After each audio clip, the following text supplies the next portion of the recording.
Apakah Yesus lahir di kandang domba?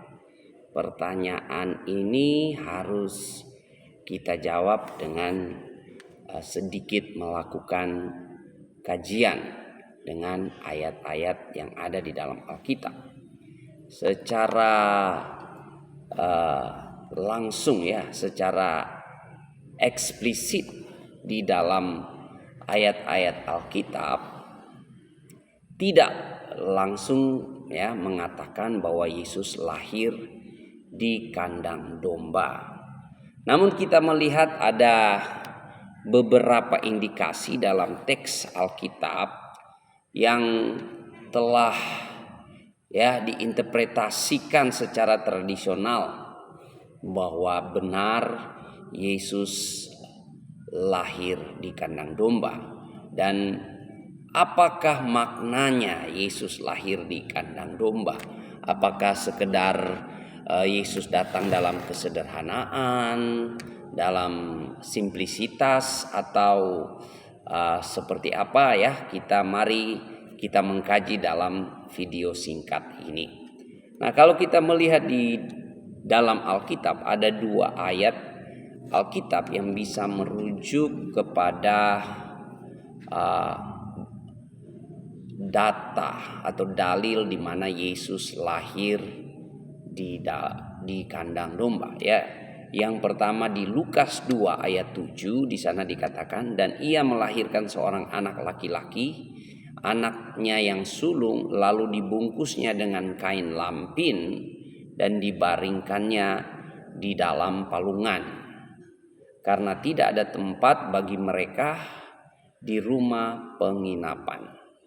Kata palungan atau tempat makanan hewan mengindikasikan bahwa Yesus dilahirkan di tempat di mana itu merupakan kandang domba atau terhubung dengan hewan, seperti kandang yang memang tidak secara eksplisit dikatakan itu kandang domba, tapi dengan penafsiran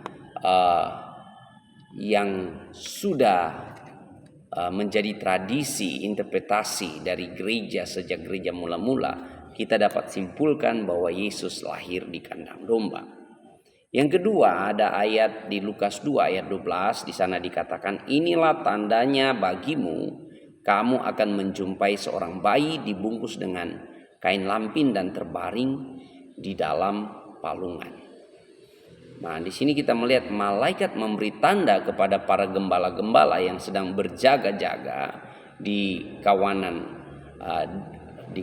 ternak tentang bayi Yesus yang dibaringkan di palungan. Nah, ini kembali menunjukkan hubungan dengan tempat hewan, tetapi tidak secara eksplisit menunjukkan bahwa itu adalah kandang domba. Nah, kalau kita melihat kehadiran gembala-gembala domba, itu dikaitkan dengan kandang domba dan bukan sembarang kandang domba. Ada nubuatan dalam perjanjian lama kenapa Yesus harus lahir di kandang domba. Kalau kita melihat nubuatan di dalam Mika 4 ayat 8, di sana dan dikatakan, dan engkau hai menarah kawanan bukit putri Sion, kepadamu akan datang bahkan pemerintahan yang dahulu akan datang, yaitu kerajaan putri Yerusalem. Bahwa di menara kawanan atau Migdal Eder itu akan terjadi pemulihan pemerintahan kerajaan Daud. Terjadi pemulihan pemerintahan kerajaan Daud. Dan Migdal Eder dalam tradisi Yahudi, Migdal Eder berada di Bethlehem sekitar 6 km dari Yerusalem, dan tempat ini dikenal sebagai lokasi pengembalaan, cocok dengan narasi yang ada di dalam Injil Lukas. Nah, di Migdal Eder itu khusus peternakan domba-domba yang akan dipersembahkan di bait Allah, ya. Jadi kalau ada orang buat salah dosa, untuk pengampunan dosanya, mengambil domba-domba sebagai kurban penebusan dosa, korban penebusan salah, itu ngambilnya di Migdal Eder. Nah, wilayah ini kalau kita lihat ya, sangat strategis, ya, dekat dengan Yerusalem, dan ini sinkron dengan gembala-gembala yang menjaga ternaknya dan pergi ke dalam suatu kandang yang ada palungannya.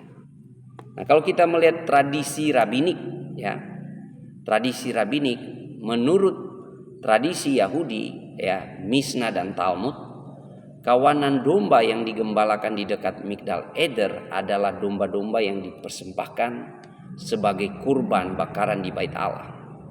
Para imam atau orang Lewi sering mengawasi tempat ini untuk memastikan domba yang dipersembahkan sesuai dengan persyaratan hukum Taurat. Ya, artinya tidak bercacat dan tidak bernoda, domba-domba yang terbaik. Nah, kalau kita melihat konteks, ya, hubungannya dengan kelahiran Yesus, ya, ada 3 hal penting, ya. Konteks Bethlehem, kita melihat Bethlehem adalah tempat kelahiran Yesus dan juga lokasi Migdal Eder. Beberapa pakar-pakar Alkitab percaya bahwa kelahiran Yesus terjadi di Migdal Eder. Nah, ini sebagai simbolis lahirnya anak domba Allah.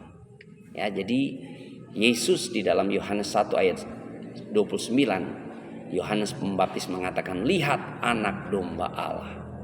Jadi Yesus disebut anak domba Allah. Dan kalau kita melihat yang kedua, gembala-gembala yang ada di dalam Lukas pasal 2 ayat 8, ya. Gembala diberi kabar oleh malaikat yang berada di padang di sekitar Bethlehem, yang kemungkinan besar merupakan area Migdal Eder, ya. Jadi jika demikian, mereka mungkin adalah gembala yang bertugas menjaga domba-domba yang dipersiapkan untuk kurban. Dan Yesus lahir di kandang domba, bukan sembarang kandang domba, tapi lahir di Migdal Eder, menunjukkan tujuan kenapa dia lahir. Dia lahir untuk menebus dosa manusia, menjadi kurban penebusan dosa, ya. Jadi sebagai simbolis kristologis, ya. Jadi Yesus memang lahir di wilayah yang berhubungan dengan tempat, ya, peternakan domba yang dipersiapkan untuk kurban, ya.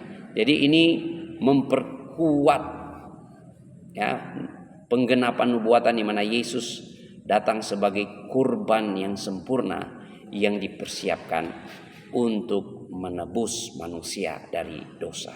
Jadi kenapa Yesus harus lahir di kandang domba?